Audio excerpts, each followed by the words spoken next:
तारीख थी 15 अगस्त 1947। रात को 12 बज रहे थे जब दुनिया की आधी से ज्यादा आबादी नींद के खराटों के साथ सो रही थी।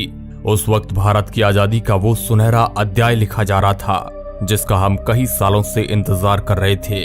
अंग्रेजी हुकूमत से आजाद होने की खुशी इतनी ज्यादा थी कि सब लोगों की आंखों में सिर्फ आने वाले आजाद भारत के वो सुनहरे पल नजर आ रहे थे जिसे पिछले कई सालों से अंग्रेजों ने अपनी कैद में कर रखे थे। उस वक्त देश के पहले प्रधानमंत्री पंडित जवाहरलाल नेहरू आजादी का पहला भाषण शुरू करते हैं। इस भाषण को ए ट्रिस्ट विद डेस्टिनी के नाम से जाना जाता है। उनके स्पीच की शुरुआत इन लाइनों से शुरू होती है, हमने नियति को मिलने का एक वचन दिया था और अब समय आ गया है कि हम अपने वचन को निभाएं। पूरी तरह ना सही लेकिन बहुत हद तक। आज रात 12 बजे जब सारी दुनिया सो रही होगी, भारत जीवन और स्वतंत्रता की नई सुबह के साथ उठेगा। आखिरकार अंग्रेजी जकड़न की वो काली रात खत्म हुई और सूरज की पहली किरण के साथ आजादी की वह सुनहरी सुबह हुई। लेकिन ये कोई आम सुबह नहीं थी, बल्कि इस आजादी की सुनहरी सुबह को पाने के लिए कई वीरों ने अपने प्राणों का बलिदान दे दिया। लेकिन जितनी खुशी हमें आजादी की हो रही थी, तो दूसरी तरफ एक ऐसी दर्द भरी दास्तां हमारी चौखट पर दस्तक दे चुकी थी। वह थी भारत और पाकिस्तान के बंटवारे की वो लकीर। उस लकीर ने भारत और पाकिस्तान को दो अलग अलग भागों में बांट दिया और यह एक ऐसी लकीर थी जिसका खामियाजा हजारों लोगों ने अपनी जान देकर चुकाया और करोड़ों लोग अपने बसे बसाए घर को छोड़ने के लिए मजबूर हो गए। कुछ महीने पहले जो देशवासी आपस में भाई की तरह मिलकर अंग्रेजी हुकूमत से लड़ रहे थे, वह बंटवारे की लकीर की वजह से एक दूसरे के खूनी दुश्मन बन चुके थे। बंटवारे के इस विस्थापन में इंसानियत पूरी तरह खत्म हो गई। 15 अगस्त 1947 से 9 दिन पहले 60 मुसलमानों का कत्ल अमृतसर में कर दिया गया। इसके ठीक 2 दिन बाद यानी 6 अगस्त 1947 को 74 सिखों का कत्ल लुधियाना फिरोजपुर रोड जलालाबाद के पास कर दिया गया। साल 1947 के अगस्त महीने के पहले सप्ताह के भीतर ही खून खराबे से अमृतसर की जमीन लाल रंग ले चुकी थी। हर रोज तकरीबन 100 से अधिक लोग अपनी जान गंवाकर बंटवारे की कीमत चुका रहे थे। उस दर्द भरी दास्तान को आज देखा तो नहीं जा सकता है, लेकिन उस पल को महसूस जरूर किया जा सकता है। आजादी से 48 घंटे पहले यानी 13 अगस्त 1947 को लाहौर से अमृतसर के लिए एक ट्रेन रवाना होती है।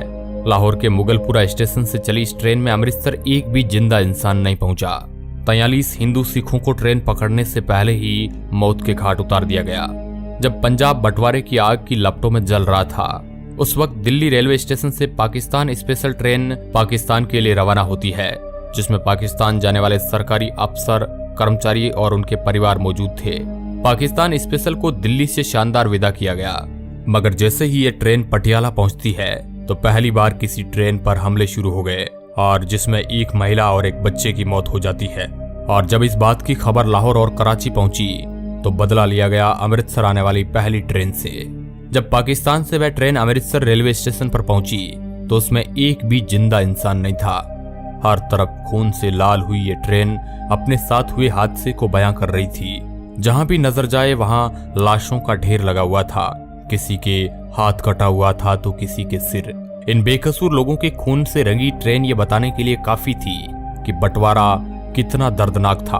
15 अगस्त की शाम पाकिस्तान से जो ट्रेन आई अमृतसर के रेलवे स्टेशन पर, उस ट्रेन के अंदर सिर्फ और सिर्फ लाशें ही लाशें मौजूद थी और ट्रेन के आखिरी डिब्बे पर जो लिखा था उसे सब लोग देखकर हैरान रह गए। उस ट्रेन के आखिरी डिब्बे पर एक पर्चा छिपा था जिस पर लिखा था, पटेल और नेहरू के लिए आजादी का ये तोहफा है। इसके बाद दोनों तरफ से आने वाली ट्रेनों में लोगों को मारा जाने लगा, जिसमें कई बेकसूर लोग बलि चढ़ गए। हजारों लोगों को रातों रात अपना घर बार छोड़कर भारत की ओर पलायन करना पड़ा, जबकि भारत से भी कई हजारों लोगों को यहाँ से अपना घर बार छोड़कर पाकिस्तान की तरफ जाना पड़ा। कई बहन बेटियों की इज्जत लूट ली गई। सरहदों को आपस में जोड़ने वाली रेलगाड़ियां हजारों लोगों के लिए जिंदा ताबूत बन गई। ये बंटवारा इंसानी इतिहास का बहुत ही काला अध्याय माना जाता है, जिसके बारे में आज भी सुनते हैं तो शरीर में एक अलग प्रकार की सिहरन पैदा हो जाती है। भारत और पाकिस्तान का बंटवारा करने में मोहम्मद अली जिन्ना का सबसे बड़ा रोल था। अगर मोहम्मद अली जिन्ना राजनीति में नहीं होते तो शायद कोई समझौता हो जाता और आज का पाकिस्तान नहीं होता। मोहम्मद अली जिन्ना भारत के पहले प्रधानमंत्री बनना चाहते थे। फिर जिन्ना को यह लगा कि मैं पूरे भारत का प्रधानमंत्री तो नहीं बन सकता हूँ, लेकिन पाकिस्तान का जरूर। और फिर वही कुछ ऐसा ही हुआ। 3 जून 1947 ये वही तारीख है जिस दिन भारत को आजाद करने की तारीख को तय किया गया और मोहम्मद अली जिन्ना के पाकिस्तान को अलग करने की भी जिद पूरी हो गई। इस दिन 15 अगस्त 1947 तारीख को तय किया था। दिन बचे थे 73। इन 73 दिनों में जमीन का बंटवारा, लोगों का बंटवारा, भारत में जमा रुपयों का बंटवारा, इसके साथ ही रिजर्व बैंक के खजाने में पड़ी सोने की ईंटें, सब कुछ बांट देना था, जो कि इतना भी आसान नहीं था। बंटवारे का यह काम 2 अनुभवी अधिकारियों के हवाले किया गया। इनका नाम था HM पटेल और दूसरे थे चौधरी मोहम्मद अली। ये दोनों लोग बंटवारे में महत्वपूर्ण भूमिका अदा कर रहे थे। इनके नीचे भी कई छोटे मोटे अधिकारी काम कर रहे थे, जो अलग अलग एरिया से रिपोर्ट बनाकर इनके पास भेज रहे थे। इन्हीं रिपोर्ट के आधार पर ये दोनों अधिकारी बंटवारे की सिफारिश तैयार करते थे, जिन्हें आगे विभाजन परिषद के पास भेजा जाता था, जिसके अध्यक्ष थे खुद लॉर्ड माउंटबेटन। पैसों का बंटवारा कुछ इस तरह हुआ कि भारत की बैंकों में पड़ा पैसा अंग्रेजों से मिलने वाले पैसे में से 17.5% हिस्सा पाकिस्तान को दिया जाएगा और इसके बदले पाकिस्तान भारत के ऋण का 17.5% हिस्सा चुकाएगा। इसके अलावा भारत के सरकारी दफ्तरों में पड़ी चल संपत्ति का 80% हिस्सा भारत के लिए और 20% हिस्सा पाकिस्तान के लिए तय किया गया। फिर इन दफ्तरों में पड़ी हर उस चीज का बंटवारा किया गया। मेज, कुर्सियां और टाइपराइटर तक की गिनती करके भारत पाकिस्तान में बांट दिया गया। इन सब चीजों को आपस में बांटने के लिए कई जगह लड़ाई तक हुई। इसके अलावा भारत की लाइब्रेरी में पड़ी पुस्तकों को लेकर भी इन दो मुल्कों के बीच पेच फंस गया। एनसाइक्लोपीडिया ब्रिटानिका को इस तरह भारत और पाकिस्तान में बांटा गया कि पहला खंड भारत को दिया गया, फिर दूसरा खंड पाकिस्तान को। इस तरह आपस में बांटा गया। यहाँ तक कि लाइब्रेरी में पड़े शब्दकोश भी आधा आधा फाड़कर भारत पाकिस्तान में बांट दिया गया। एक एक करके सभी चीजों को भारत और पाकिस्तान में बांट दिया गया, लेकिन भारत के गुप्तचर विभाग को पाकिस्तान के साथ साझा नहीं किया गया।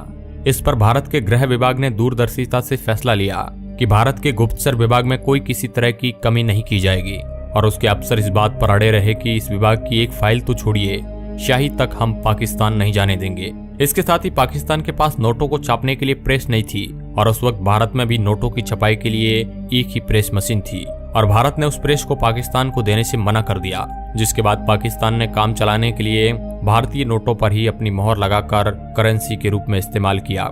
इसके अलावा एक बंटवारा और अहम था, वह था भारतीय सेना का, जिसमें हिंदू, मुस्लिम, सिख सब थे। भारतीय सेना के 2/3 सैनिक भारत के हिस्से में आने थे और 1/3 सैनिक पाकिस्तान के हिस्से में। बाकी चीजों की तरह इन वीर योद्धाओं का भी बंटवारा तय था। दोस्तों, ये बंटवारा बेहद दर्द भरी कहानी लेकर आया था। ये कहानी हम आज भी सुनते हैं तो हमारी आंखों में आंसू आ जाते हैं, जिसमें लाखों करोड़ों लोग अपना घर बार छोड़ने को मजबूर हो गए थे। अब दोस्तों, इसके बारे में आप क्या सोचते हैं? क्या यह बंटवारा सही था या गलत? अपनी प्रतिक्रिया हमें कमेंट के माध्यम से जरूर बताएं और इस तरह के इंटरेस्टिंग वीडियो देखने के लिए आप हमारे चैनल को सब्सक्राइब कर सकते हैं। धन्यवाद।